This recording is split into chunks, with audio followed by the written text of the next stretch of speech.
Alam mo yung natutunan ko na napakahirap umalis sa Pilipinas. Yung nasa eroplano ka pero ang pakiramdam mo ay para kang binabangungot. Hanggang masanay ka na lang sa pakiramdam na yon.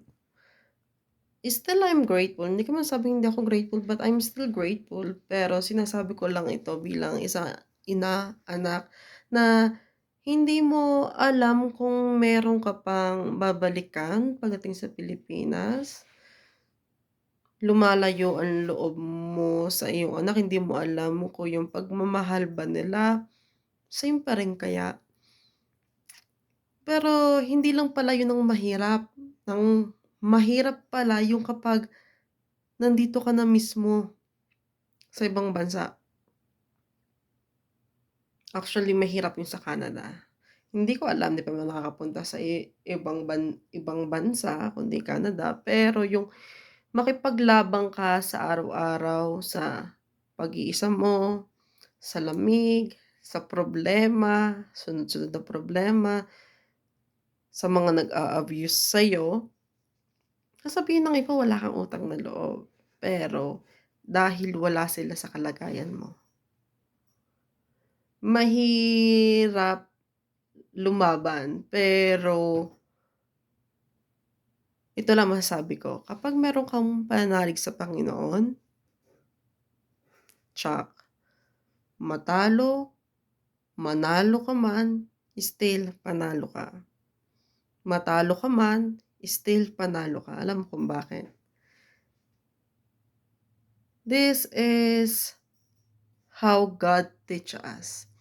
Sa oras ng ating pighati, sa oras ng ating kalungkutan, ramdam ko ang yakap ng Panginoon na yung hindi mo man siya makita, pero nararamdaman mo siya. Ang higpit. Parang sinasabi niya na,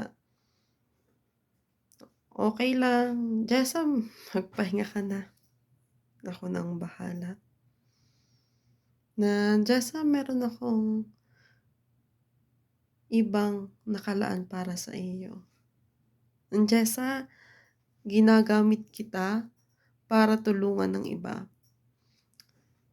Jessa, ginagamit kita, ang kailangan ko lang ay maging malakas ka and be still." Again, sa oras ng paghati, sa oras ng lahat ay wala na, ang Diyos ay nandiyan. So, kapag sumaya tayo, kapag maraming blessing ang dumadating sa atin,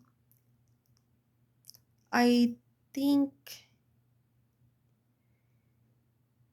hindi yung mahal mo sa buhay ang pasalamatan mo kauna-unahan.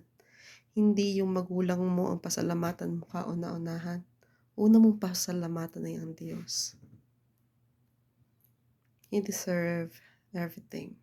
And then after that, puwede ka na magpasalamat sa lahat ng mga pamilya mo o sa lahat ng tumulong sa'yo. Pero lagi ang Diyos ang kauna-unahan. Ngayon naunawaan ko na sinasabi nila na mahalin mo ang Diyos